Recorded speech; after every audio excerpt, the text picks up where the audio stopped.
Mommy,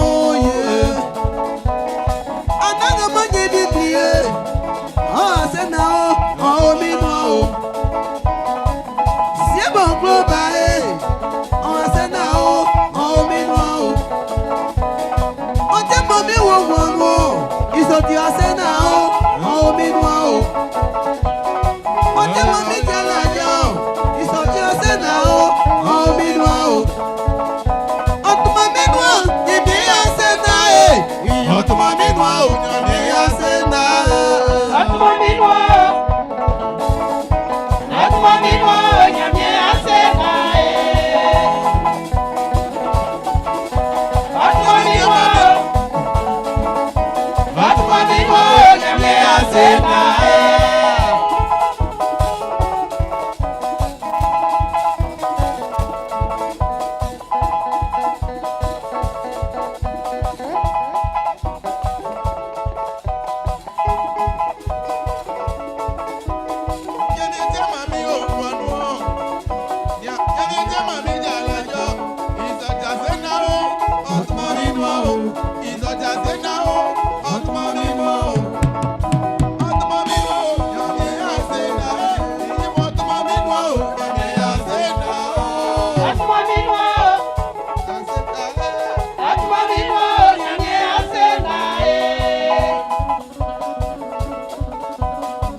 Alléluia. Nyamie ya senda otuma minwa isoti njaso kpeku mbonda nyamie ya ye njaso mbonda nkavu nyamie bo osasalie bo nyani Yesu bo ye aklisuma ade yo inyuru I asenda sa otuma enwa yeka yo sukumba ndekpeku yetie ndenga oye untunkulu nkpamfleo anangama temisu na mfasanga awan nyobein besu. Hallelujah. Oma dikefie supema nuku wafa ekantik nzolier abla oni nsien.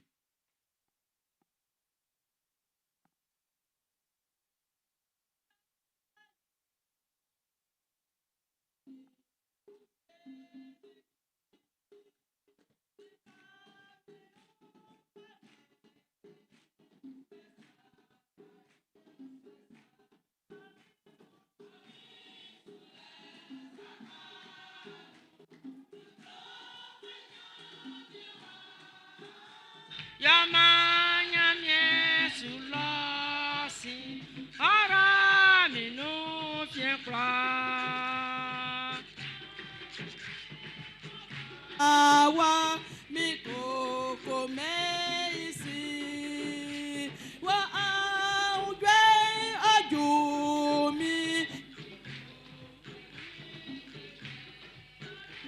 Somi sula srakano mikrofanya miewa Yamanya Sulasi ara minu fiekla akole aiswenu ko osinwa minu ma agami yangwenu gaboti ma olye saminu Somi sula srakano mikrofanya miewa Yamanya Sulasi ara minu fiekla Jésus blaye misie fue omo jatolimi miti wa angumilie na ya kimi kule saminu Somi sula srakano mikrofanya miewa Yamanya Sulasi ara minu fiekla saminu Somi sula srakano mikrofanya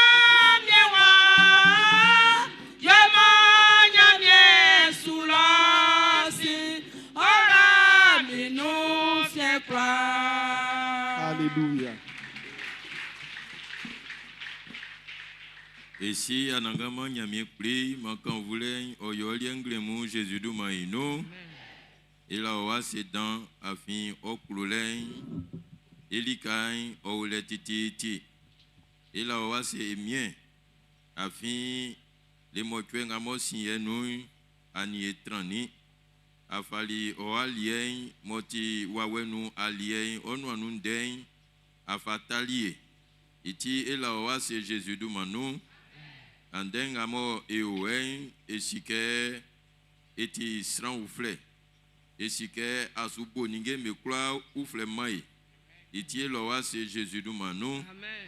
esreke aswan eboma blenga eanwuren oyo okumbake olie ma eakundan otran osu ma sule ngamo ekofa ekosuo monio fatai owawen oswan eboma eyeso Jésus du manu le nike isandi ma owa wen ora enukungun engwanso oyoma ehunsaure oyoma enati klama oyoma okulule ngama wenu owukaso ma esula filen owukaso ma ewa wenu fangan owukaso ma efangan aifasren owukaso yo ma ojuma idiwa nkuso fangan owukaso engwanu ra onvlenso na ikula ngamo eyoy okanvo pamien Jésus du manu amen. Amen. Alléluia. Ikula iguace, ka iguace bonda, ikambunyamie iguace Jésus du manu. Omaka iguace kwa kunja itie ndegabo nyamie nde okankle Dieu mufluwa inu. Iwe na anangama iase. Untunkunu nde yase pa. Na anangama yase mula su fima like ga yo mami ivie fisule hallelujah Dieu mfua ngwe mai la nyame nyase yesaka bonya mie oyo be fama na ma eula of ivie fisu isoti ewasi nyame iwunye ewala nyame yase kenga passe fafi ikamba nyame serele nusa ifali kemba bluni nyo nyame okani deklelie nyame otingeliye nyame omani jajalenu osen isufa inu isoti asi nyame onye ala nyame yas yel ke so oli ke pa ofamaniye ke so o ke dan ofamaniye yel ke sa dan be seni e afien nyame odiri djuma e afien isoti ala nyame ase oni pastor ingwanti ala nyame ase oni gabo atilinti ma ne sipa kun la nyame yase ma esi nyame onye oni ke bablu ni nyo gabo famaliye oni tingela ngabo fatingeliye ma ela nyame yase.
Hallelujah.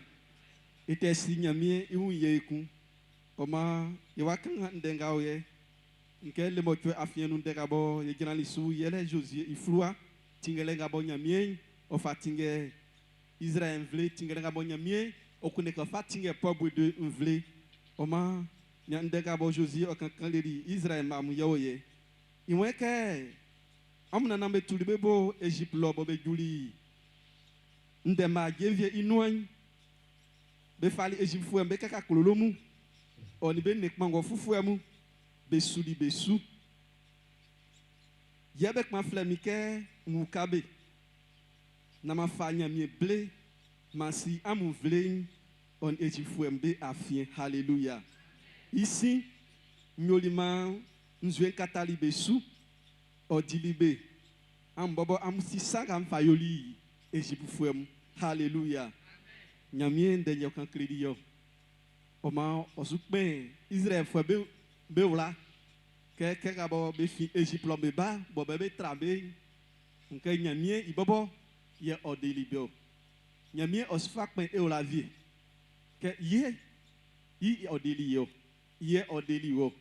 Isonti ala nyamien yase. Nya la kaba au kanganu nyamien ofali yo. Ke odeli yo lombo oba bofwe osuli osuke oba na wa trawo ekun. Sravie be osuli e ka be ubebe kama oma ke otoli lien nyamien ma kanga bofwe oja suke wa fa o ba ku nyamien fali ble ofa sili wo oni bofwe sobe afie itie ma akali ngwa ino sravie me osulu be dima sukuru sanga alie nyamien plini su ke bofwe mba osili nyi ba ku ana ali adijuma oti asenda isoti ai wa kpenga bo nyo oti kanga ga bo la atrani ba ibo ba ku ande nyamien wa de o ande ati sufwe ande ka akande pa ku bai onwandi ala nyamien yase asi nyamien ye isoti mai nesu ba ku la nyamien yase esi nyamien ye oni sa dada ga bo wa de wa fa mai ti la nyamien yase.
Hallelujah.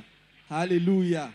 Hallelujah. Seigneur mio deli wana oile ofei aja supakun abonda akavu nyamie abonda ayi nyamie aye oni dele ka bodeli o oni sapa ka boteli osu makanvle oni ajele awe enyamie ikumbatia ile ibo oni mamale mfata ibo oni kavle mfata mamoela oyelie titi Jésus du manu mo eso.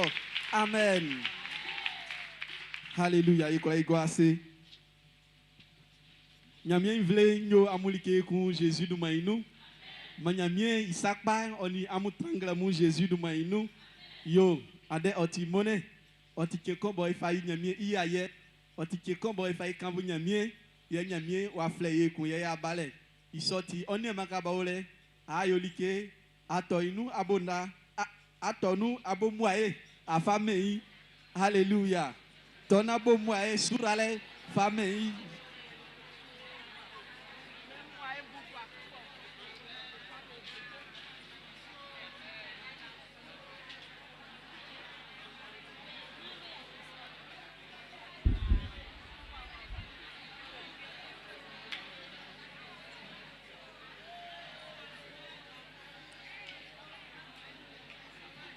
Hallelujah. Nya ye nya manga bobe suye sunya masu ye belike manya mie isuralen oni betralo nga bobe o lika ofle bo asamie vetima kwa bama manya mie oyabe asamie nwalo amambe na pa Jésus du mainu. Alléluia. Yetie ndenga eku o Josué ifru.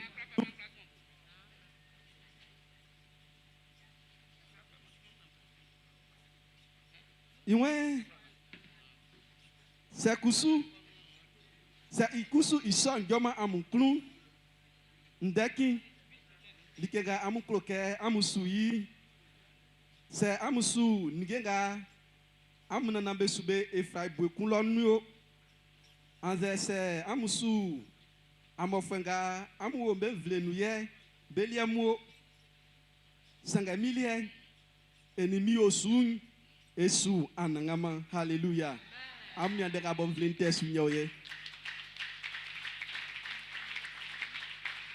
ke Josué Kalidenga ba kunya mi vle hotel suke wa vle fa hotel suke osie na ye eyi anangama iase esuli ke uflemo hallelujah isoti se akusuma aselike ayima nyame yo iase na onyame nge asuyi yo nyame soy imamale ikanvule iya ye ile blenya oye isoti ke ema me blenya ikra eja supekun esu nyame ga boy ikra boyekun ke esu yi ke ememe yi ke iya ye e nyame so iya ye likawle hallelujah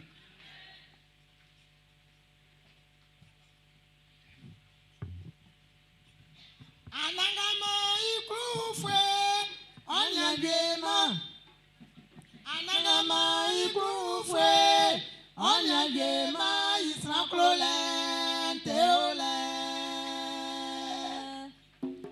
Anangama ikufwe onyagema Anangama ikufwe onyagema isranklole teole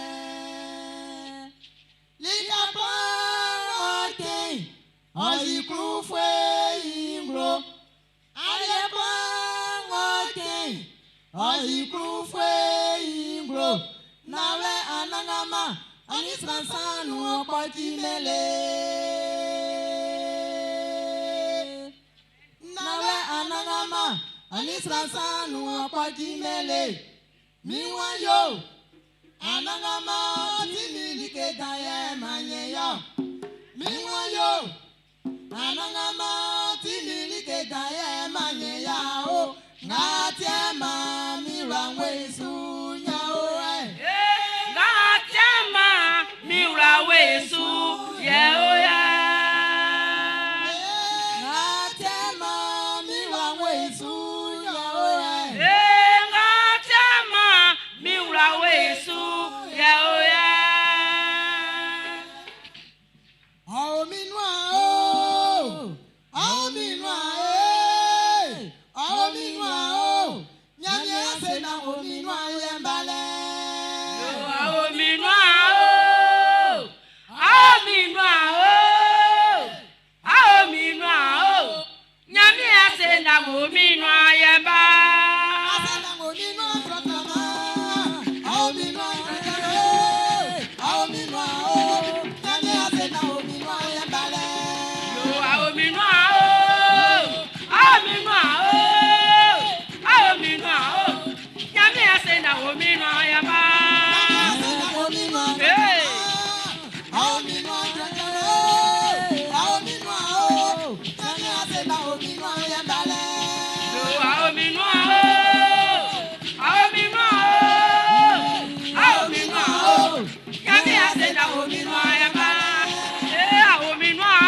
Alléluia.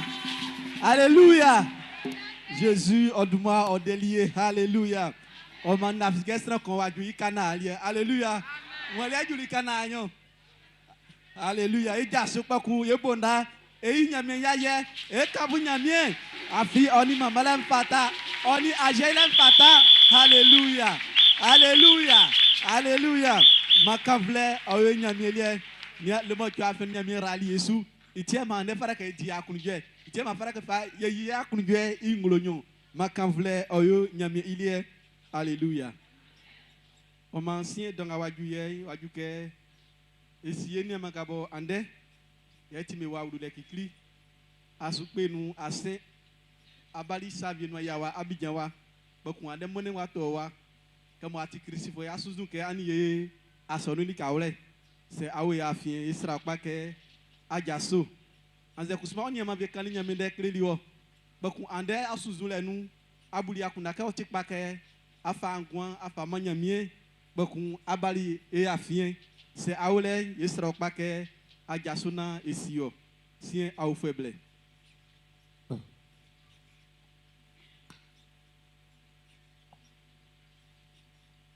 Ebonda esobenu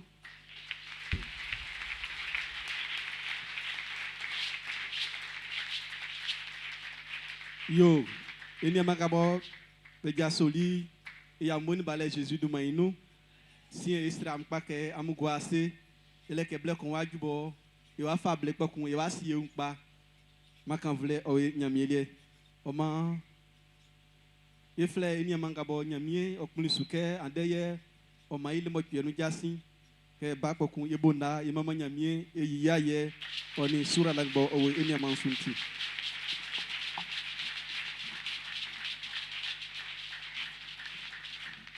Alléluia. Nyamia invle nyamulike ngremwe Christ Jésus tuma inu. Ye eni akra ngakusu ke uruli 2026 mo eni anwen ou. En bonne année famille Jésus tuma nou. Ye ma 2026 oya fwe pa ma enu kungu. Ngabo e mieni e sa mieni ou 2025 mo inu a jamais. Ele nyamie kumbo ikasi yango bo vie finka mansien. Ma 2026 oje inwa na yola gwase na yakula suiko ni fatansa famille Jésus do manu ye ni akula ngakusube suesunya manu e amuli kengre mui famille Jésus do manu ye ndemone boti janvier sra chemba bruni mokwe ma yakunda trawa e wasu le mokwe nu jasi mubesu o mancien eni aviebo nde o benua e wa frère eni angabo e benia ajansu Beja no grand fouenke ongewa.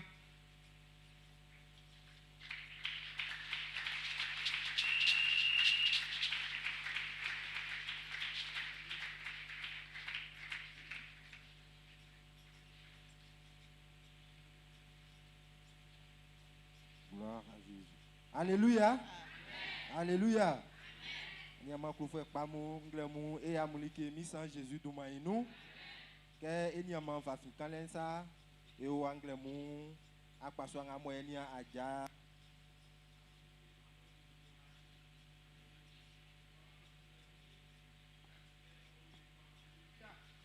Alléluia.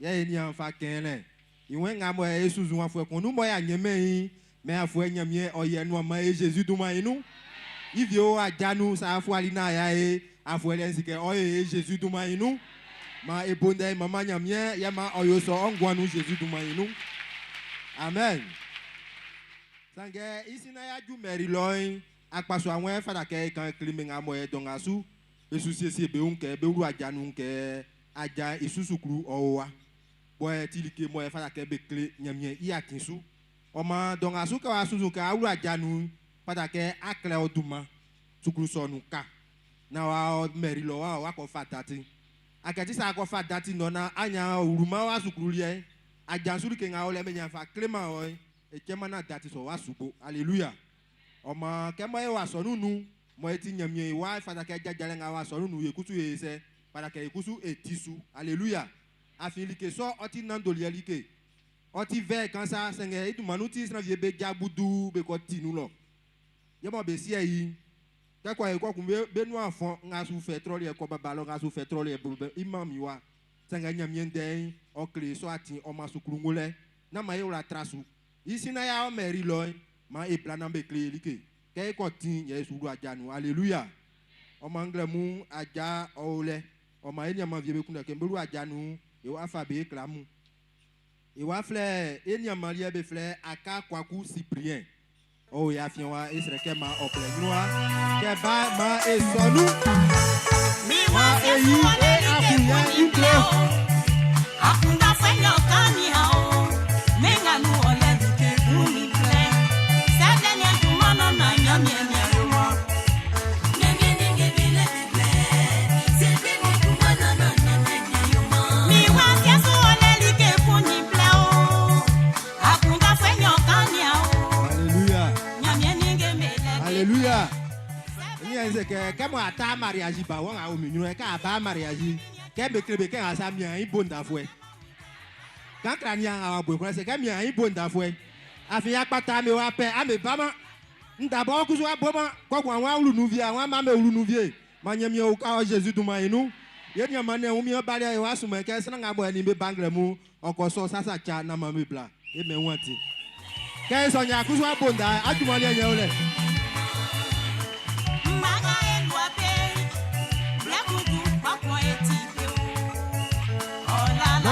Mandante. Alléluia.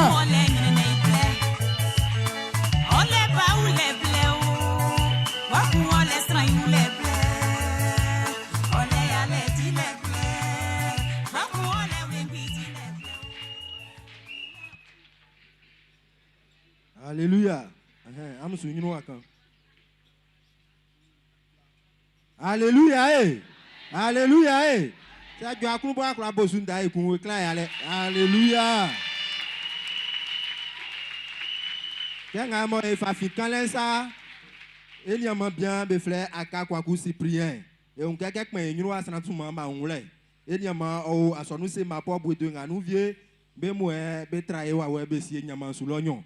On m'a tient quoi au sein y a bien fanga nous on connaît que olu a janu on m'a né ngumio il y a ma blanga mo au bout qu'on l'est. Befle Koa, Manlé, Anne-Elisabeth. Et cousu, on tient son nous, c'est ma propre de Inouba. Alléluia. Et on a courage jeune, on dit du maya, fien wala, on dit nous du mavier.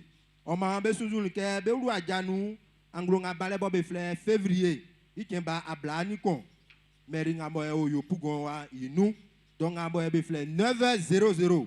Il soit ya mairie là, ya et qu'on fait jasso effacier. Benga boy betinge ijasu ke vie lo lui nyoy pokunye esuba so nous c'est ma propre de wa donc aboy professeur fleke 13h moti donc clic isu nye so afa ajaso e wole nyamie isanu alléluia be seseli ke tani kon ole tani nyoye oti koro kunyo ponu mo tue alléluia o ma ekura patani so na ma ifason aja ibo alléluia o ma ke mo wa isai e wa se e baba évangéliste ado que ofa sisi nga mo ya sisi mo adu ofa ya kinyamye sanu nyamye bo sa pa ntransu na ibo ngwa klama Jésus to mainu ngwa be nyamye wobo asisa kla bo amenwa ke ma yaswaku jaso na okpoki si onini na ofa blakun na ma be nyon be kaki sra nwakun na ma be tra koko na onyamie oduma wafunti ngwan mi pli ngaboti akunjwe san ye oye baba akani omam be anwen koko awon akan be kabonu Israël nyamie efa be ngwan e achuo nyamie osanu kay ngabo be susie be ko sakpan transu ya yoma ngwan mi kli blenga bo jutien bo be wulu ajanu mo e klama mo oyopa ya mo e flolo nan de fi otranu ngabo titupa chen mo ngwan mi kli otuen be umwa yo so na ma oduma fu ma kanvlen oyolie Jésus de manu mo iso amen. Amen. Alléluia. Et c'est ma et souvent me on indabole.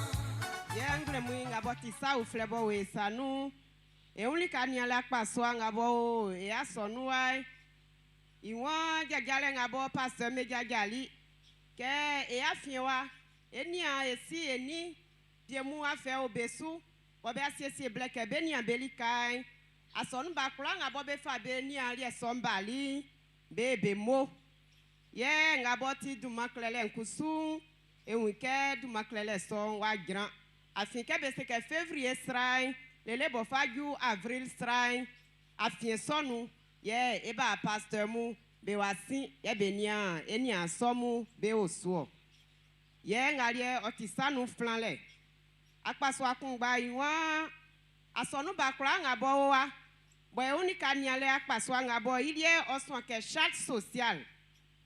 Et on y a nialé à Passoanga, il vient.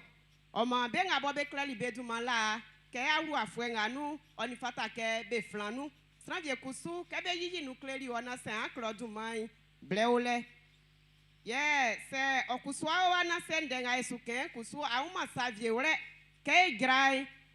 Tableau ngaboe be façon nous c'est les mon be tasu c'est gra akrastino kwe kun ania jajale so anze kusu animero nga e wa boboye akra traverser na aflesu na ausa na bajiji nous pa ba creo ma efa numéro somu 0757 09 71 39 0707 56 04 45 0709 69 79 22.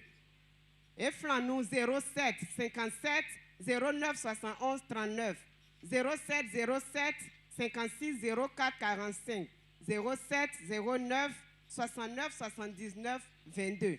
C'est afle nyama so mesu akranya inu ndevie mu be usawre.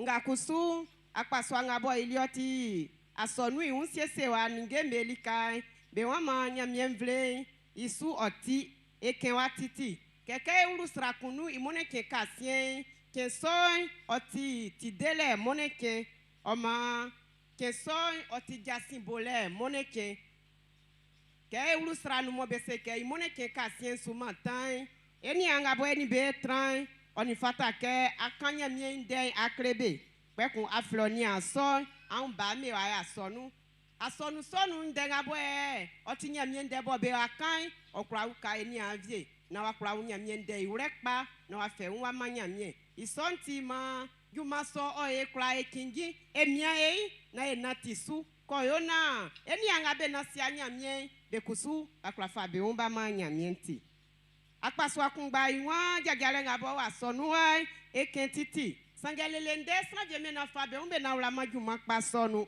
ometi eflanu eklebe eku ke jole ke kwakwa ke be sekendo so anu don sieni bue lele bo faju do nso do mo twe oni bue ejawa be klelike sisiele so osun be ngabo be wan be su makpan be sukru ye mlake kwa kusu ke be sekendo so engle mu do mo twe lele bo faju amidi ejawa estranyamie esuan eumbo yeah, yake kura dokungba ngabo efa ya joleke eyawa pekun eba nyamie iwa we odijuma e afie alleluia ma emia e 2025 sakra ya vie 2026 mio ina tranjuma sonu alleluia yeah akpaso akungba ngabo ti e unika niele iwa manya miemvle isuti keke uruli janvier sranu ko fe ile klikli boju ande mone boti chemba bruni mo twe kale tanile fi onumale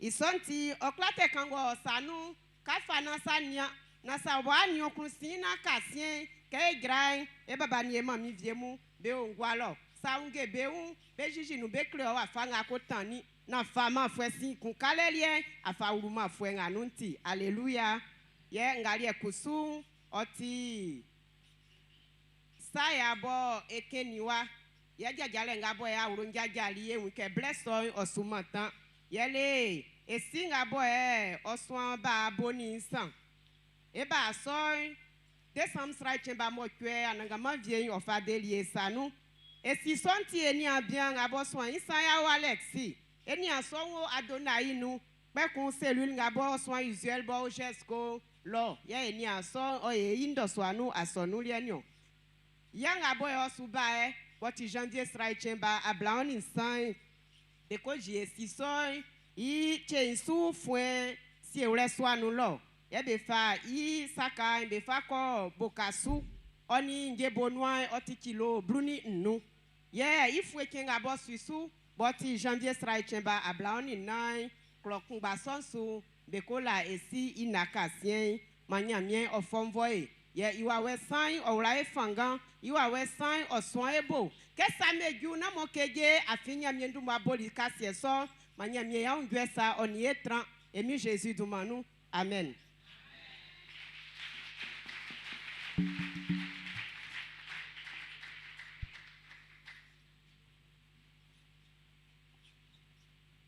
Alléluia.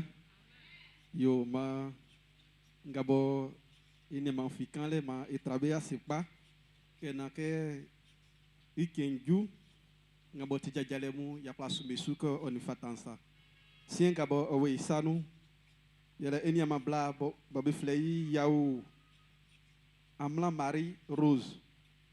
Iwen ola nyame nyase osi nyame iunye yele ke nyame otikpa afeka bo flei 2025 nyame isakpa otren isu isakpa otren iya lonsu bekun ini ma kombo otitukpa chefwe afeka bo yurun blemo lika kenko nyame oye jujwe kelika kenko nyame oye jujwe isoti wen ola nyame nyase osi nyame unye onisati sika kurokun unu ikula ibunda imama nyamie eyi nyamie nyaye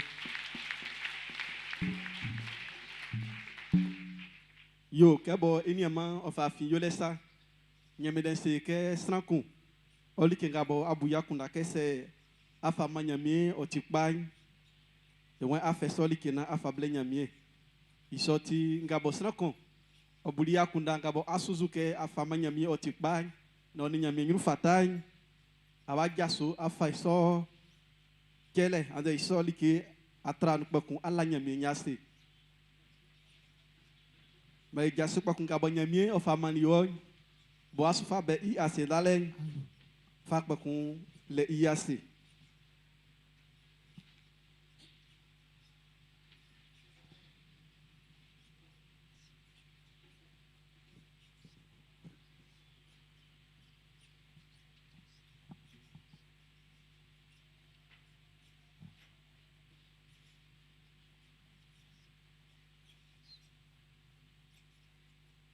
yo ine ma blanca bo bile gbogbo nu leye igwa ikele mo bokun ngabo ti brusu ngabo ti vitri ngabo ine ma bien medicine leye igwa I brusu munyo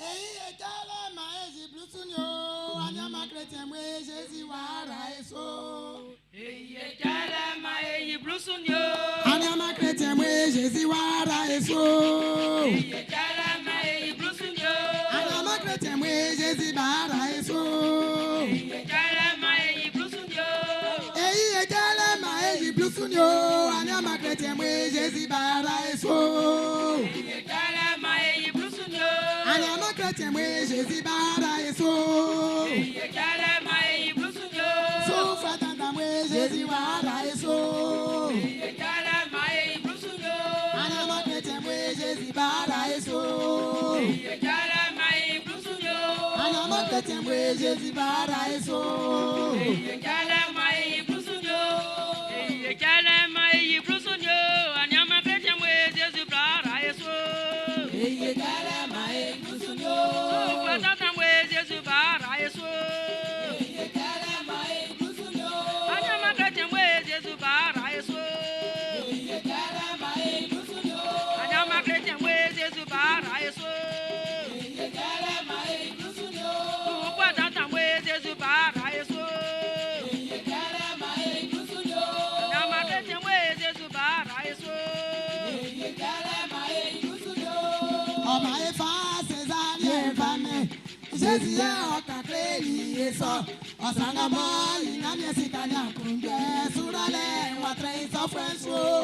Maeva sesanye fame Jésus ye kakreni eso sangabo yinyame sikanya kunjwe surale watre sokwenso Maeva césarien fame Jésus ye ọkàkiri eso ọsàngàmọ ìnáni ẹsìkàní àkùnjẹ súrọlẹ wàtrẹ ìsọfúnṣọ.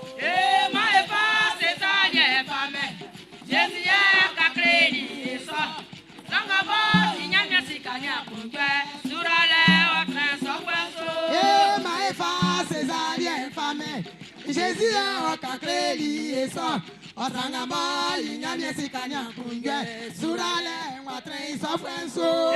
Maeva sesanye fame Jésus ye kakreni eso sangabo yinyame sikanya kunjwe surale watre sokwenso Maeva sesanye fame Jésus ye kakreni eso sangabo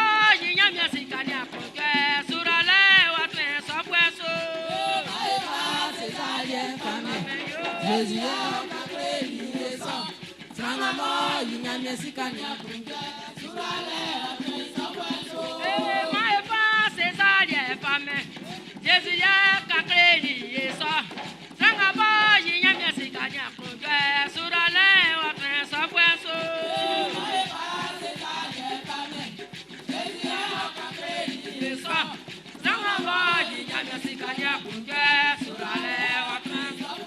Baby manyamieto oh eh nyamieto oh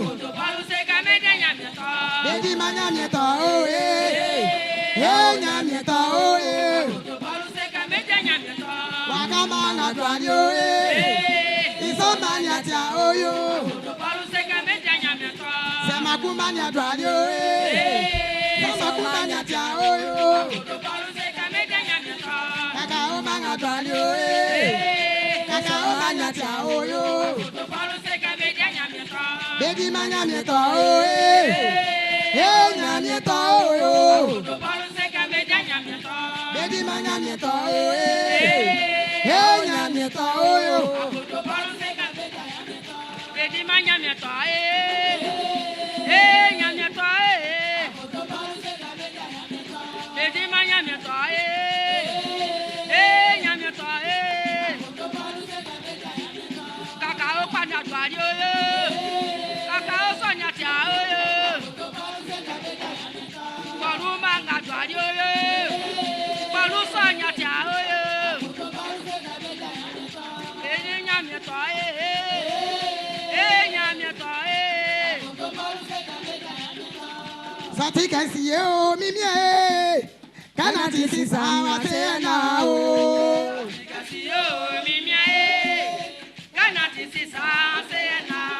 Mimie no tikasi yo mimie Ao kana tisi sawa tena ke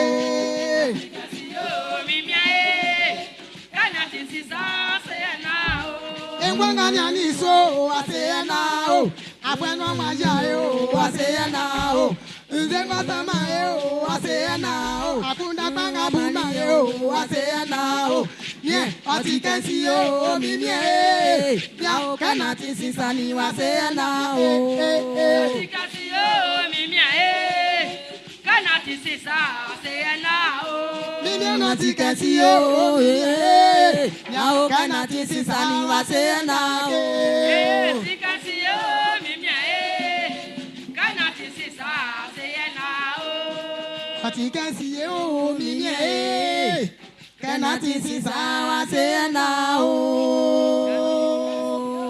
Mimie Kana tisi sasena o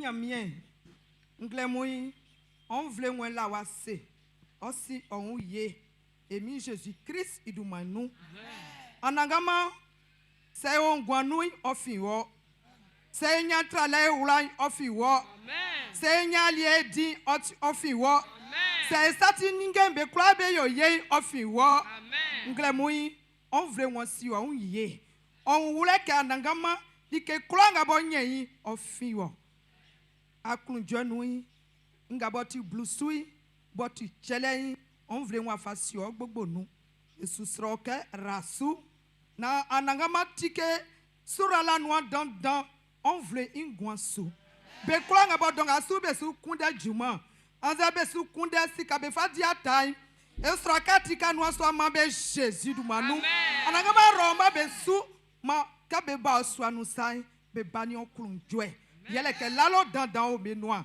ma senanyo olie Jésus du manu Israelio amen Alléluia. Et gloire à Jésus nous. C'est un yéti ndega di kaole. En maman anangama. Anto jo flefle ku maman anangama. En meme isufe na ole fuemu be anyanu. Israël fuemu ma amukru jo. Amu nyame boy yili amu iduma inu. Masi on fwe be un bajabe be famille nti. Mambe siable. Mambe bofleyi. Mambe bokle. Oni guru. Oni aluku be famille mei. Hallelujah. Oma Israël foi mu kenga Josué osumani le moya du Kana on va la kaya inyami so iyaye inyami ngabo odelié il sorti ma ikra ek bagay bakun Yesu inyami ko ni fatansa. Alléluia. Nyamien vle ya molike Jésus do maenu. Blen amo ikra fali ma blessoi bo ande otiata boy esere wa nu ngaba sun zun ma nyamien yo ma o Jésus do maenu. Ma ikpindie une diakru Yesu nyamien glemo. Wajua o ibo mangwa o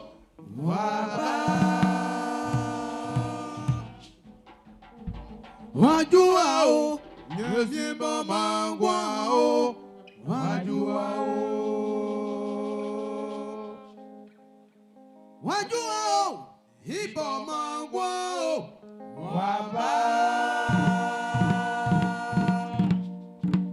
wajua o Jésus bo mangwa o wajua o wajua o wajua o wajua o maememe yo ibo bien sole maememe yo hananga mo boti famille oti anyunya bien danso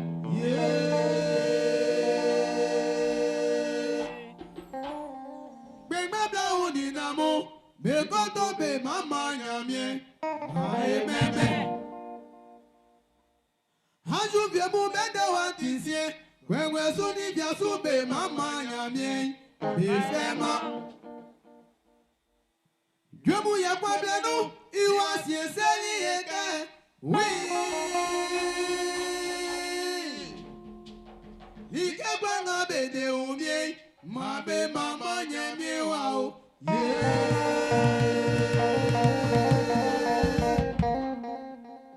Hanu manga mo betu besi betu mama nyamie maememe Hau manga mo vita sile ofita mama nyamie maememe Ekusu ba eti klosrai mae mama nyamie wao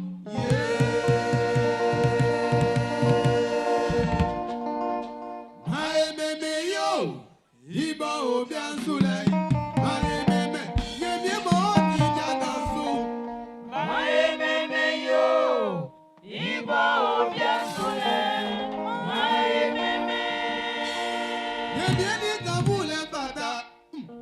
Maememe yo, ibo udia sule.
Yo,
Maïkloa et Gassona et Bondaï, quand vous Jésus et Bondaï Mei,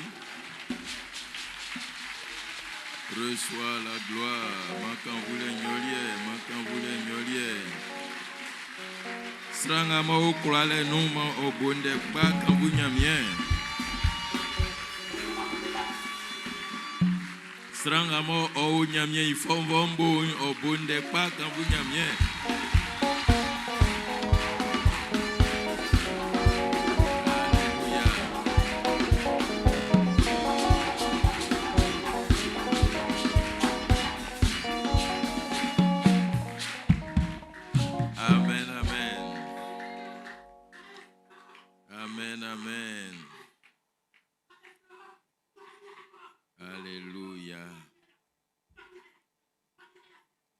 Amen, amen. Et à ce moment-là, on peut l'aider.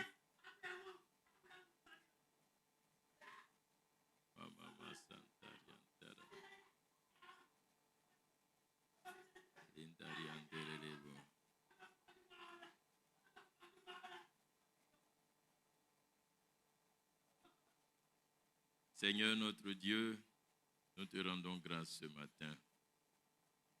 Et si, quand vous voulez, au tiolier, plein à au tiolier, oh, nyamien, nyawafanga kuleyo, nya ohakunye dan ngama jinglo elika,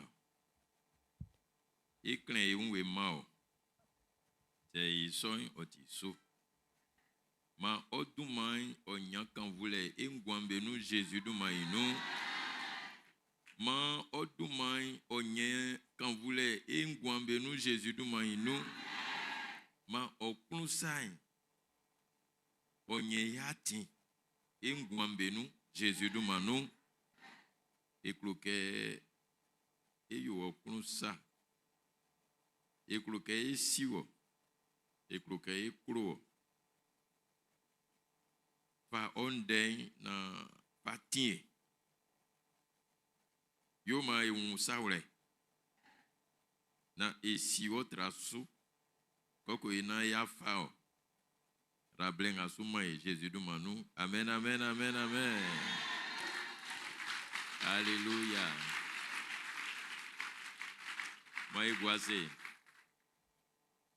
nyamuli ke Jésus du manu ke blenti a danti a kondende. Amen, amen.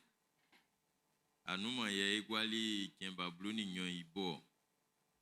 Oma anden otike ikwa ngamo unkleli likenga unkleli matienwa. Ma blonse ke résumé. Okun e afable strenyamien. Alléluia. E akan de pakpamu e ngwanso. E akan de pakpamu e asononso. E akan de pakpamu fasi e alombeso. Et quand des papas mou effacié du manga nyamé faula et sanum beso. Alléluia. Oma na amionse yenyo bekula ngamo bless onu betreni bo mfa mienyo amumo nla mufangan avi srewanu oni noswa anya kemba bluni nyon sikewa ima popo sangamu bali mamiera musu Jésus du maïnou nyo Benga Betogwe, groupe Adonai, on est fils de Sion, Nyobemo, afin, Oleman Kienkumo, Padiabegumanio, Manyamiera Moussou, Jésus du Manou, Ndengamo et Nantilisu, Yeleke, Nyamien, Osuplea, Sonu, Oni, Ibobo, Ikajaleliemu. Ils sont souillés et fali wafangamo nyamye fatingeli Josué. Ils souillés ni animo et ni euni wafanga nyamye klatinge invlenio. Oma eselike ke Moïse wuli. Nyamye wa pali Josué ke osin osu osin pesezeli osin gianu. Moïse tinyamie noa igofwe. Senge Josué Kenya mi ni be boju mambo na ke oti no anu ijofo oti banflen kan mo ke Moïse mura osunbo oti akoto o ma Kenya mi fali Moïse mvle dan amo Josué sanu ewi ke o le man tieku mo nyamie wa se man Josué yosa tinge mi vle nkosa yosa wa fanga nseli Moïse ko yoyin ni asuna yosa kenseli Moïse ke okandenga nyanden so suna yuesa oma ewi ke c'est Josué igumali nga nyamie fameni ko din oili pain ofima ibobo nglele ofima ke ibobo tulikun oyolili ke ufleo ofima ke oseun ke Moïse wa yasa pana mnie mai patraso keke c'est Josué iningembe li pa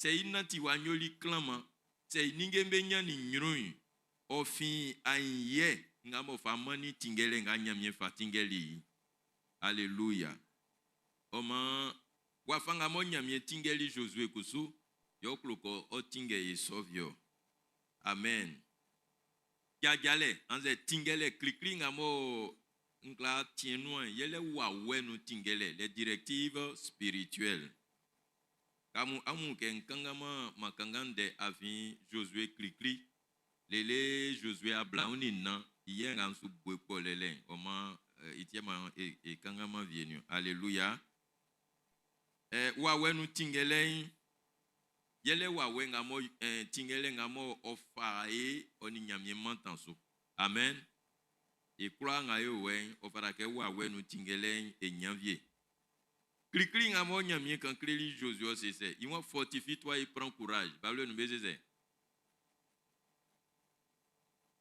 grand kekle na yo wa yakpa fouet voilà grand kekle na yo yakpa c'est wakpa bon c'est ça là ce que vous avez dit là c'est ça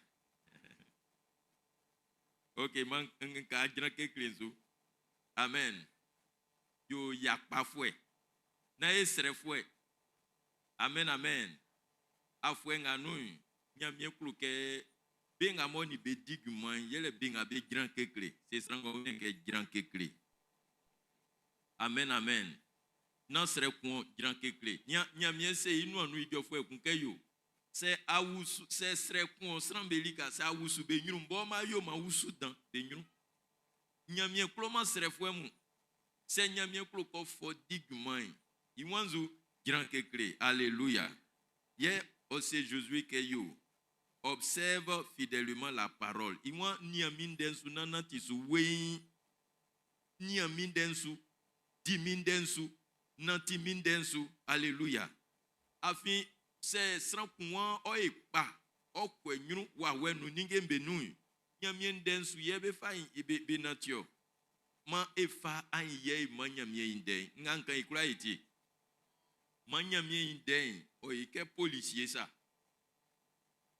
Ces policiers qui ont agiré les ikra, policiers qui ont gagné Carrefour, à mettre l'auto écrit autant qu'il y a un sous coffre masso. Non. Quand du policier, ils les soient sifflés ça. Hein, non. Soient sifflés ça. Pessoulon, à coffre masso. Qu'est-ce que tu as sous coffre masso? Oye, dit. Sonja ngile.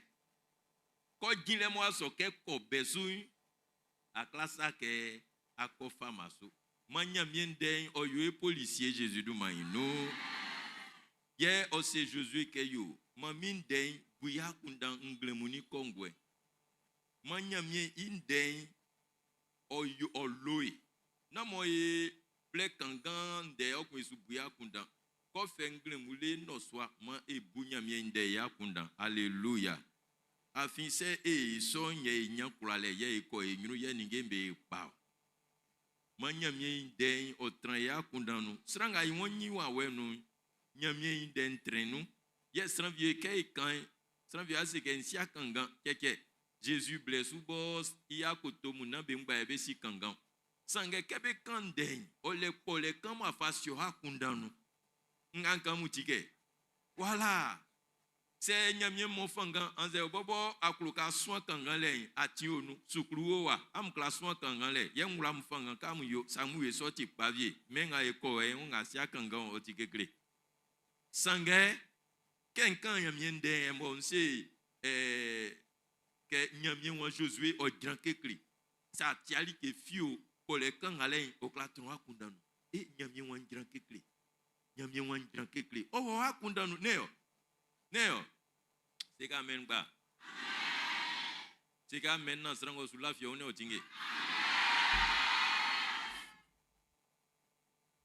En bon fait, a déjà vu mao. Nyamie c'est Josué que oyo invleissant sanctifie le peuple. Quand c'est Josué que yo invleissant ni allié ken o agiatre. Alléluia. Wawe no c'est natia san yo le no a très bien me le su wan be o nyamie si e kura envoie na ule ke nyamie rasran ku su na ka oti patio ke nyamie yo sran ku ye na ke wa vie ni gen kura yo tio na ke o fon ku tio nyamie wanzu nyo ma vian o fita oize o boma sese fuemu oni sate fuemu Kenya mieti so, alléluia. Kenya mieti so. Sangue inde kusumai. Et oui que blessement pa ke o agia traitement invle o sebeke anyamu san na imansu ba. Sranga mo onanti san yo le nu atrenga mo nyamie jingwanu be soni. Nyamie jinglo clé. Nyamie fait un clé. Ningenga mo otia manyoke président Fendro mu. Nyamie fa clé yo. Alléluia. O manyamie c'est Josué ke yo. Anyamu su anati san yo le nu nan famu le tenu nan mu famu le ndinge suku mbenu 2026 nganu ma itraya ngule na inati pa Jésus du maïno ma inati clama Jésus du maïno ye nde kasinga mo kan klebe wa wenu den osibike amura pen aindwe ngamo etali etralinso que Josué ni Israël mambe fite lomo be balen ba wura be clen Oma mvle nga be fitele ke Égypte lo be ula li be clen ke be afitele nga le be vie fi ba ula be clen nyamie wan mamura kpenso et aussi Josué ke fa obwe la li enyon na ula be kula be clen ba iman popo tange ke nyamie kan ke be yonti be li neo ken ke zo blambe sri pour amuli enianu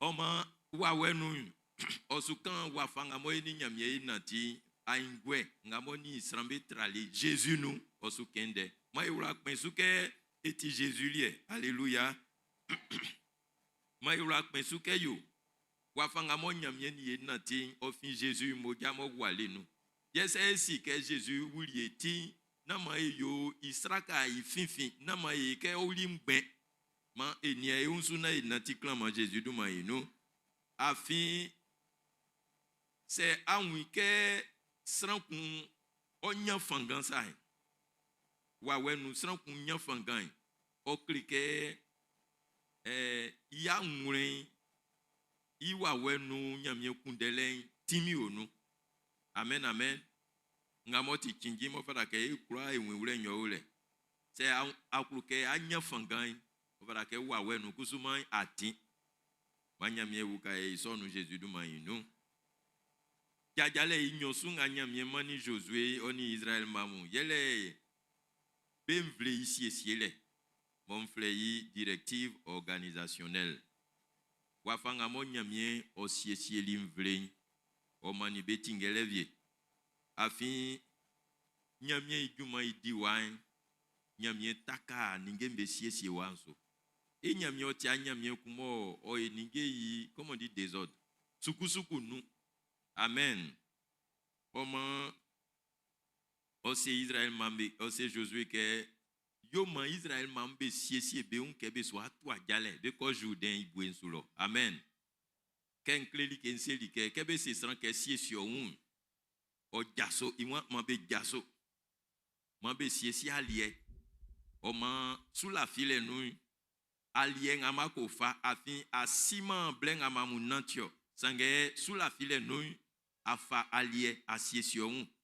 Ok, il m'a mo bébé un sang, be fa, bambouanga mo be kofa, mo be ko nanti, mo be janko e mo be yai. Oman, nige viembe ole, kenya mi kroke o yoy. On fera que siesié un. Kebe se que sans siesié un. O fable o nia ninge ngamo suyo be mu o siebe ke nia o tike black bo se nkla wi be blesu black o classe que man fan zwe kan tiei sauvier nous man fan gwen kan c'est natina e jambian be hay man fan gwen kan siele nsi man se nwa vie ina nguluma wa e yao man fan go kan siwa keli ka wa dun so para ke natio e il est que natin so ngalenge be fleke sans soucier siewon alléluia wa we nu kusuman o fala ka siewon nyamie iduma diwa kusuman nu o fala ka siewon e kla to ninge mbesu e yua be ke e boa kundansa man nyamie wo ka Jésus du maïnou nyamie c'est Josué ke man mvle su pembe mla tinge be vie afin sakpa du man idiwa onima Josué ngumi sanu olenga okla yoy okun olenga mo ibo suwan fue mu be kla yoy afi ninge nga mo nyamie won e be mu ofara ke o we ko fi itisu lole mo fa gira ngwan ma srankun ili nga oko yoy onwe wure we nsre ke nyamie ma e ngulele o ma e sile ma e yo ninge be we Jésus du maïnou Jésus du maïnou ya Jésus e nyamie c'est Josué ke o siesié Israël mamuna beko kwanle kebe ko kwanle ole benga be dumwa ole benga be kassion kebe ko kwanle ole kanga nyamie yala kanwo kebe ko kwanle ole kanga sraka ifwembe tran kebe ko kwanle ole benga mo be bo comment on dit trompette bebo awa awe ok benga bebo awe ole be nyamie ninge mu beti otisiesie wa manyamie u kaima sonu o esiesie wa clama Jésus du maïnou na man suku fitra ya fien Jésus du maïnou okun kasien osin Josué nu Kenya ba mvlenga mo wen kenu na sran kunyelie kanga mo sran ko tran vle ko tran akpaswa ko tran kenu koko ina wayema suku manyamie yeso maye Jésus du maïnou ngamoti kingi ile nu nyele ke nyamie klomo suku akpaswa nkura mbenu mansura lenga mo enye iblenga nu yele ke asonu moin otisiesie wana suku finiele Jésus du maïnou ke ninge meti we nyamie ji atredan ke beseli Jésus ke nya mvlinga wadi kensambe oa se wambe o klono awe kumbe ba fait bezunya liebe dima Jésus wan amman be aliena be di bien et lali ko pa kan kon le paunu oni gwenyon neo 5 pains et 2 poissons ye Jésus wanzo wasabi ke yo man kembe iwan an yo man be transe sran ablenu sran ya an siesie be ke man be transe ka nsu yo man trenga suku nu maningembe we kana maji atren alléluia man e ha nwure oklo ningembe siesie wa Jésus du maïnou okun jajale insensu yele alekun le jajale alléluia e nyamie oti blokwense ke l'Éternel des armées Babylone bezeze alekun fwe nyamie kebe kun lenye be fleyo l'Éternel des armées tinge strango une kebe akun lenye be fle l'Éternel des armées nyo bien makisi sera alliance nyamie maidi okun l'Éternel des armées oli aki plagali kan moyi di nyenga so afa le vas yezule na l'Éternel des armées voenyo alléluia. Et nyamien oti alekun fwembe nyamien alléluia alléluia ole alekun ni su jajale Et nyamie, non. Olema le kumo nyamie klaklama. Koso ke sinwa sa fue kulale nyongo nyunule. Ke nyamie fe un owula lembe nu na wule aklase ke non. Na mien sukun ale nyamie nga sukun ale mamile. Afin ningembe yo fue okun ima bibla kulale nti dan o sanu alléluia. Nyamie se Josué ke anwa ma alaka ndumwa beniasu iwan na nyijo ambosi nyakro beniasu ikura ngale ole ale kunsu ni itingele ma nyamie fe songulele mo Jésus du manu ma o tinge o alembe nu Jésus du manu o conseil Josué ke yo ngamo nkan kulole oli niansu yo sous la file ebe fa kun leo sous la file ebe fa nanti nyamie sion iwan ale na mo ale mbobo mi ale tranle na nia alléluia sous la file nu ye e kokomanio sous la file nu ye sere kun yo osokenia sebe sonio mfa be kula mfa kotobo na sere kun alléluia o ma ikula ngamo nyamie kan ni kreli Josué iwan mo be disu afin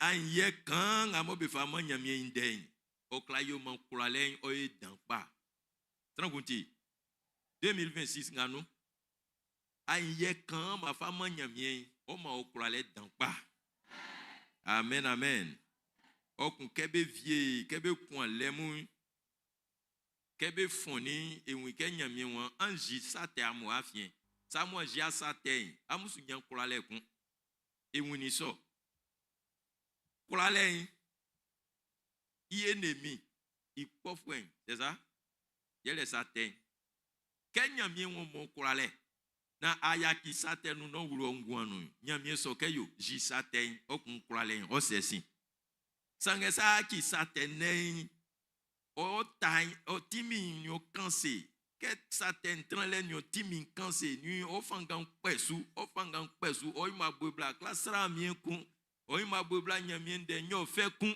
o ima bobla nyabo kole yo fe kun o eseti afin sate wa tran ngwanu nyamie se Israel mambe ke yo anji sate ngamo wa mo afien ma nyamie o ma ifanga ma eji sate Jésus du mayinu afin nyamie klo ke o tu effort kana wa ya wa yinu fo tulen o ti nyamie iklo le inzolie ye ikasien no sebeke nama amusro amukpofuemu be ngamo be ni nyamie be onu be sroma be kpofuemu afin ke nyamie tingen o fatama ke sere kunwe sere mbobo fara ko nwandi sega amen nama sere o tran wa nwune nu Jésus du mayinu o sise iwan ale ikule o finyamie kulale mo krisifwe onye yi o fien bobo fangan o fien bobo ngulele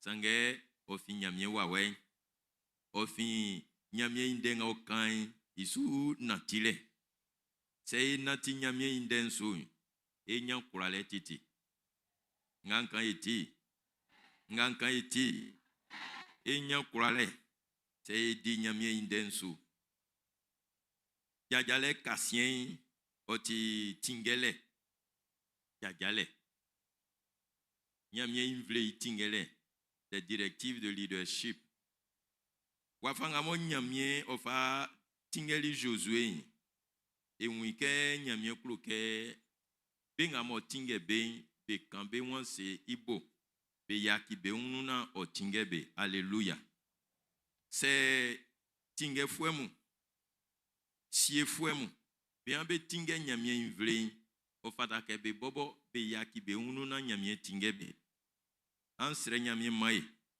nama nyamie o tinge Jésus du mayinu c'est moi tinge nyamie invle na nyamie tinga ye okoyaye o ti kinginke e bobo mo e moi tinge nyamie invle ma nyamie bobo tinge Jésus du mayinu ile nu nyengamo ofa alaka soin ofa dumwa be nyunu ma nyamie indeng o tinge e kura Jésus du mayinu ma e silen o fi nyamie inde Jésus du mayinu ma enyunu kolen ofin nyamie inde Jésus du maïnou ma ya yen ofin nyamie inde Jésus du maïnou o konsebeke ma anyo ma mfle ibo ekun que Josué kande nyamie inde wan mfle mwan bese ke nga kenle edisu ekula eyo oti kingi ke ebo ekun manyamie yo ma ebo ekun sakpa Jésus du maïnou afin ke ebo ti kun nyamie rasu sakpa que Jésus serait nyamie o serait li nyamie ke ya kotombe eze ekun be klobe una bebo ekun se be so menu fue be sike be ti sonzon fue neyo ma sura le so o yo elie vie Jésus du maïnou ye tinge fue mu o ti kingin ke be nanti nyamie indensu nyamie se Jésus ke yo ma o hakuna tremblansu na pli besu na pli famasu kamindensu le nyonganu o ti apopo ndembe soni okunko ile okun ya ki nyamie nden esu yoli ke ufle ma nyamie yo ma efa anye me inde Jésus du maïnou ma inden o tingei ngamo sran kunko si ngamo sran kunko wiwle ngamo sran kunko kunden imba o nyamie indenu ye kasienga mo kankle bevlezeli Josué yele ke ovarake obobo ayo ayenzolie ke benia Josué ngwen ovarake ngwen soy o klebe ngam wafanga ovarake beni nyamie be nanti amen amen na wle na mien c'est Jésus du maïnou ole ble croix ni susurale like ngamo nyamie mani mian timon krili kemba bluni nyonga nu mbobo nyani nu ukale dangamo nyeni yele wafanga mo Josué olali nyamie nyunu vraiment okanimi amu ngeli nyonu na neo itio itio nienga onu nyole nienga nyeni nyole amen wafanga Josué li okanimi onyamie i sonja kwengile iwan oli ati elianza ti ekpofu embele iwan ti amu vie fi amulie nti nyamie i sonja mu besu kwen blemo banio alléluia ça dit quand il kwengbenti il vient quand il veut ni iwan blemo banio nti en retard blemo banio kokin so ke Josué lebole Josué mo su kwa le kunle ni mo i tokofi mwe sanu sange okale lebo miano okanimi oma wafanga nyule sanvie kusuma oklania okonya nu kale alléluia ngamo nyame faule Josué sanu nyole o fada ke ongwan o wuka benga muna besoin nyame isu yanye male kendi la lomon kanke nyame bobo o wuka mima mfansanu ninge mfamele nkenso na sanvie onyanu kale afinga mawe sanu nyole na nyamie nde ika angumio mbonsu se nyamie le nyonga nu se nyamie keyo like ngamo nyome ngwanu na mamia ti mankenso nyamie nde afi senka nyamie nde na ndiaso amsu nyanu kale itema like ngamo nyoy yoma ke on vle nous fwe betinde mo be mwimi ngwanu be nyanu kaleda alléluia oma ania klofwe pamu se sran kun won tinge nyamie vle o tinge ivie mumu akla fa be kwa moi trama kanga obo hajulo nganga mudi anza amuna tima yo mian tingamu kusuma mbobo ngumi ini nyamie ya fie na juma no nklantinga mule julo keke kanga ma jule ye nkla famu ko se mfa yen kusuma manya mie nsufa nsukla tinge mamu ayenu se nsre manya mie kusuyu nsukla tinge mamu srewanu Kema oli lo momba limo nyamye wa klemi sre wa. Ne tienga isu sre amye papla pale. O am tasu pa ke tia amnya. Ninge ngamo klemi ken jule mie yo aniamu. Ewo ni esuko. Afinkla famu jua moi kanga na jua lo wa wenu c'est pas possible. Hein?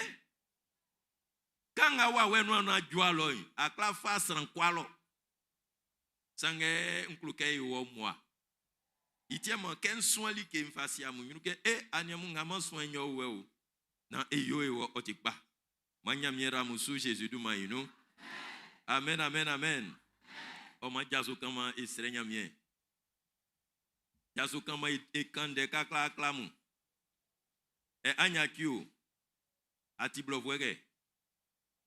Ati blovwe. Pale ya e blovwe no. C'est mien ngi parle nous on fait. Amen amen.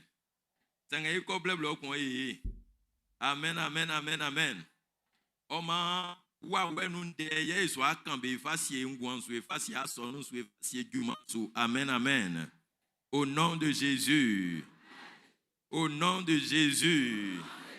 Nous proclamons que notre force et notre courage viennent de l'Éternel. Au nom de Jésus, nous déclarons que la peur, le découragement, l'hésitation n'auront plus d'autorité sur nous. Au nom de Jésus, nous affirmons que notre obéissance sera totale et non partielle. Au nom de Jésus, nous proclamons que la parole de Dieu demeure notre référence. Au nom de Jésus, nous déclarons que nos cœurs sont fermes, nos cœurs sont affermis et disposés à écouter Dieu. En 2026, nous serons alignés spirituellement sur la volonté de Dieu, sur la parole de Dieu, sur les directives de Dieu. Au nom de Jésus, nous proclamons que la parole de Dieu ne s'éloignera pas de notre bouche. Nous proclamons que nous méditons la parole jour et nuit. Nous affirmons que nos décisions seront éclairées par la parole de Dieu et non par l'émotion. Au nom de Jésus, nous proclamons que la parole de Dieu produira du fruit dans nos vies. Au nom de Jésus, nous déclarons que notre prospérité découlera de notre obéissance. Au nom de Jésus, nous proclamons que nous nous sanctifions pour voir les merveilles de Dieu. Nous déclarons que toute souillure spirituelle est ôtée de nos vies. Au nom de Jésus, ce matin, nous affirmons que la sainteté devient notre style de vie. La sainteté devient notre style de vie. Nous proclamons que Dieu marche au milieu de nous. Dieu marche au milieu d'un peuple sanctifié, purifié, nettoyé. Au nom de Jésus, nous déclarons que notre consécration ouvre la voie aux interventions divines, aux miracles de Dieu, à l'intervention de Dieu. Au nom de Jésus, Seigneur, Ce matin, nous proclamons que le désordre quitte l'Église. Quitte l'Église. Au nom de Jésus, nous déclarons que chaque membre trouve sa place dans le plan de Dieu. Au nom de Jésus, nous affirmons que la vision est clairement transmise et fidèlement exécutée. Au nom de Jésus, nous proclamons que Dieu structure ce qu'il veut faire durer. Au nom de Jésus, nous déclarons que l'improvisation n'aura plus de place dans notre vie, dans notre marche, dans notre ministère, dans notre Église. Au nom de Jésus, nous proclamons que chaque combat est remporté selon les stratégies de Dieu. Au nom de Jésus, nous déclarons que nous n'agirons plus sans consulter Dieu. En 2026, nous n'agirons plus sans consulter Dieu. Nous affirmons que l'obéissance précède chaque victoire. Chaque victoire. Nous proclamons que toute défaite est transformée en leçon, en relèvement, en restauration, en sagesse, en élévation. Au nom de Jésus, au nom de Jésus, nous déclarons que nos vies sont purifiées et prêtes pour de nouvelles conquêtes. Prêtes pour de nouvelles conquêtes. Au nom de Jésus, en 2026, je marche dans la victoire. En 2026, je marche dans la victoire. Au nom de Jésus, nous proclamons des leaders soumis à la parole de Dieu. Au nom de Jésus, nous déclarons que notre autorité découle de notre obéissance à la parole de Dieu. Nous affirmons que l'unité du peuple est réservée, est protégée par la crainte de Dieu. Nous proclamons que la présence de Dieu précédera toutes nos décisions. Au nom de Jésus, au nom de Jésus, nous proclamons que toutes les promesses de Dieu s'accomplissent dans nos vies. Toutes les promesses de Dieu s'accomplissent dans nos vies. Au nom de Jésus. Dis maintenant, je déclare que mon héritage spirituel est pleinement établi. Je déclare que mon héritage est établi. Je déclare que je servirai l'Éternel avec fidélité et constance.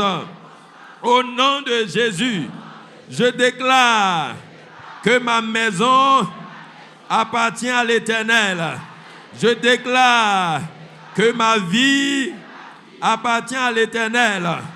Je déclare que ma génération transmettra une foi vivante et obéissante aux générations futures. Au nom de Jésus, nous proclamons que cette saison de jeûne marque un nouveau départ spirituel. Nous proclamons que ce temps de jeûne marque un nouveau départ spirituel. Nous déclarons que ce que Dieu a commencé, il l'achèvera. Il achèvera. Il achèvera. Au nom de Jésus. Au nom de Jésus. Au nom de Jésus. Nous proclamons que Dieu bâtit son église. Nous proclamons que les portes de l'enfer ne prévaudront pas. Nous déclarons que nous marchons désormais selon les directives divines. Ce temps de jeûne ouvre le ciel sur ma vie au nom de Jésus. Et quelqu'un acclame le Seigneur. Avec vie, avec vie, avec vie. Alléluia. Alléluia. Alléluia. Seigneur, nous avons écouté ta voix. Nous avons reçu tes directives. Nous choisissons l'obéissance. Bâtis ton église à travers nous. Au nom de Jésus-Christ, quelqu'un dit Amen, Amen, Amen, Amen, Amen, Amen, Amen, Amen. Tu vas prendre ton offrande pour tout ce que tu as retenu, tu as reçu de la part du Seigneur. Pendant ces 12 jours, tu as été béni, tu as été touché par la parole de Dieu. Prends ton offrande et viens dire merci à Dieu. Il y a une porte qui est ouverte sur ta vie. Alléluia. Lève-toi et viens promptement. Bénis le Seigneur. Viens dire merci au Seigneur.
Alléluia.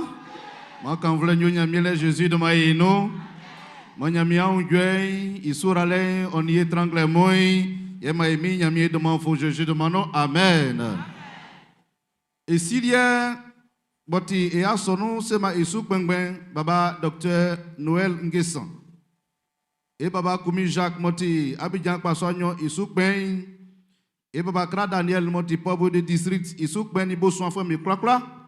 Bewen ma bewen ekron nangalie ma osoye nou yele nyamie isran bo freli bo fin e asonu bo ngawe noa waye nyamie kpeli yo waye esi on ye nimbe fali be sa on ya sonu mo be gweli isi ye oli ke soale e baklo inu ngawo wai okle baba bakan belike o be ngamo be sre nyamie be nou vie Kenya mi frère mo fiteli bo e odi jumain bo be gweli sungoi wadi afwe nyo.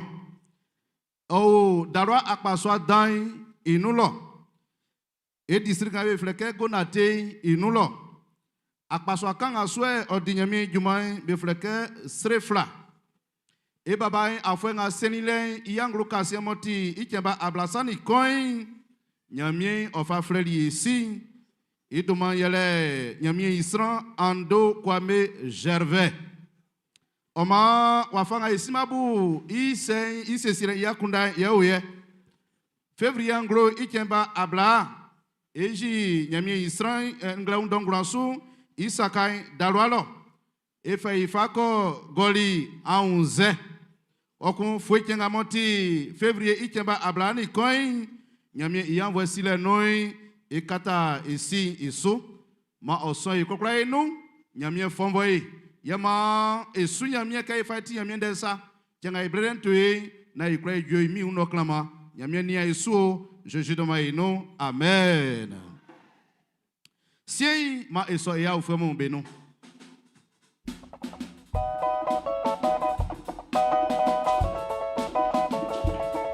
yo e amuboni bala Boni bale, manya mira muso. Eya boni bale, eya boni bale, eya boni bale, manya mira muso. Eya boni bale. Eyo amumo ni bale eya ufwe pamu. Omangle moi enyama biembe ya fien.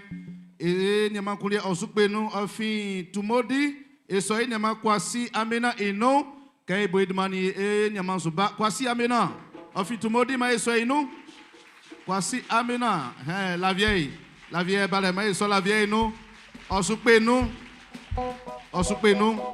ye benga wembele beni ekawa e asonu sien ma soyez nyama kofi amena Rita ofi isia ma soyez nyama eno Rita enyama nyebale ma soyez nous. Et soyez nyama koko amena evodi au abidjanwa siene obakani ekawa e asonu ma soyez nyama evodi abale ma soyez nyama ndakwa Dio Julien au abidjanwa vie on y asonu asien e nyama yobale ma soyez non et soyez nyama ngesanka Antoine au abidjanwa on y asonu asien ma soyez nyama Antoine no Enyama Antoine yaba osuba okun yavi lien eso enyama amani Kofi Blaise ofi sakasu ma eso enyama Blaise no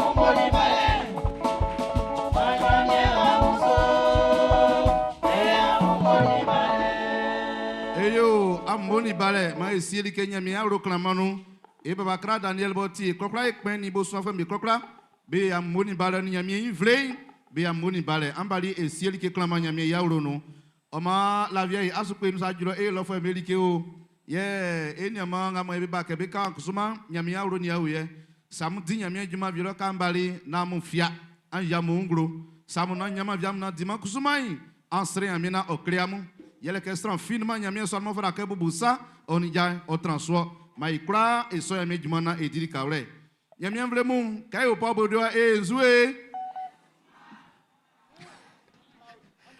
d'accord on dia kekri oyi e wansien nzu sa su jua e wan nyamien awen o su play ya so no mai bobo frère kay o pa do wa nzu sa su jua. Amen. Amen. Yesu. Cinema e gloire e já estou a minha casinha.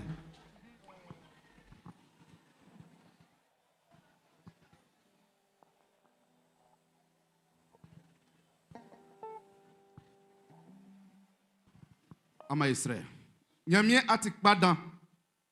ata mamu ani abedika tingebe asesi be nglonga wa tien yenu aka siakon mo tiemba menua o tingebe nsa ngamo tiono ndeng akbachi wangwangu awria kundano swa ebo na ekra ye no ingona wa sonui okra yoye kafa sunzunsa eni angati ofwe mo be bali baba asia be bali on benga be sabesi e fa be kra chosan onvlenie wa tyan ofra kun adue kun se wa tingema e kra ki fi isonti e fa ya chasano asran ibo so afamu anvlei e makangamu e wasano baba tingae nia esu mosura le otra yesu ke afien watia afien jumo coin anyoma be clac clac clac asano ngati kpaile moye sura le sumale anyunya fonti akrunjuala jei fama be kongo Jésus de Marie no benga be sentiment tiembe ngwao inga ruangle mo irati boai me uragwa se fon ke kwaro me fasirire fawaro anangama nyamia yesu sra yo mo asonu onyi wanyino titititi ye nyamia awe san kava suzu kakpra wa soni bra na eminya mie idoma ofo mo fonti tran asono so makanvle nyolie mo mambo nyaye bediye kpofo ngaja so be wa wetei metimlien to ma be komi njranso ma be ti o masu titititi ma be bambe iso ya be yokru sa afianti nyamie sakpa kanvle otiolie fonvoe traenu ni Yesu bevie me strambe sandima be wa roro anze do tronu tiba krabama esro katingo timingo ti jojo sai no kambelo chembengwa je in mai no rabesu na awe kumbe rabesu na yanzo kumbe rabesu na mabe fifi kwa ena mefwe basikaye waba atibe ya miabo ebe suwai akrobenti yeso na makanvlen kalie ye mo anjo transono so emie Jésus Christ mai no manyamia mabe seke amen.